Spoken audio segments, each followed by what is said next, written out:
Adik Eki menangkap seekor beruang kecil. Dia meraih kaki belakang beruang hitam kecil itu dan mulai menariknya sekuat tenaga. Tiba-tiba, seekor beruang hitam besar berlari ke arah adik Eki. Rupanya itu adalah induk dari beruang kecil yang ditangkap adik Eki.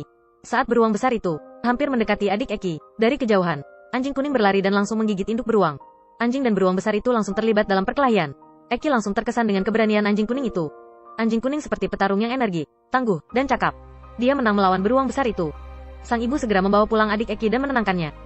Anjing kuning itu juga mengikuti ibu Eki. Ibu terus memuji anjing kuning itu karena telah berhasil mengusir beruang. Dan pada malam, untuk pertama kalinya, anjing kuning itu datang ke kamar Eki dan adiknya. Eki mempersilakan anjing itu untuk tidur bersamanya dan adiknya. Keesokan harinya, ibu meminta Eki mencari sapi mereka yang hamil. Setelah beberapa pencarian, Eki akhirnya menemukan sapinya yang hilang itu. Ternyata sapinya sudah melahirkan. Namun, saat hendak membawa pulang anak sapi itu, induk sapi tiba-tiba marah dan berlari ke arahnya. Eki lari sampai tersandung. Dia pun jatuh dan susah bangkit. Saat sapi itu ingin menyeruduknya, anjing kuning datang dan langsung melawan induk sapi itu. Mereka bertarung. Sampai akhirnya, keduanya berdamai. Eki pun berhasil membawa pulang induk sapi dan anak-anaknya. Eki membiarkan anjing kuning menggiring sapi itu pulang. Tapi saat mereka kembali, sapi itu gelisah. Dia jadi tidak berani mendekatinya. Eki memanggil anjing kuning itu. Saat anjing kuning menghampiri induk sapi, suasananya kembali tenang. Hal ini membuat ibu Eki takjub.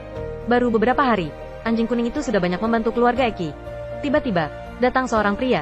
Pria itu mengaku dia kehilangan seekor anjing kuning. Dan dia mendengar bahwa anjingnya suka berkeliaran di daerah sini. Pria itu berharap bahwa anjing yang dia cari memang benar ada di sini. Setelah mendengar berita tersebut, Eki sebenarnya ingin berbohong kalau dia tidak pernah melihat anjing kuning di sekitar sini. Tapi karena desakan ibunya, dia tidak punya pilihan selain memanggil anjing kuning itu.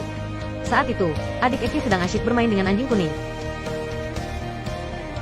Ada apa? Bawa anjing itu balik ke rumah. Kenapa?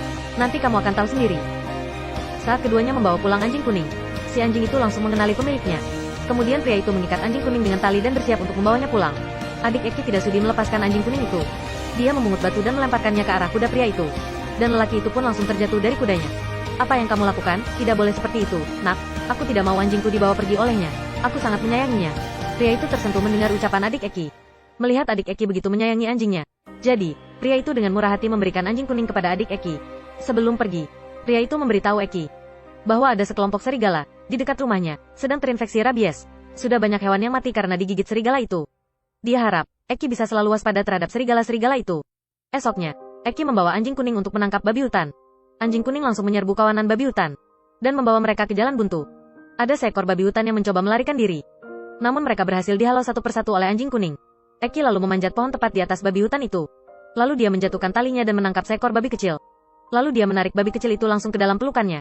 Dan beri tanda unik di telinga babi. Saat dia ingin menangkap babi lagi.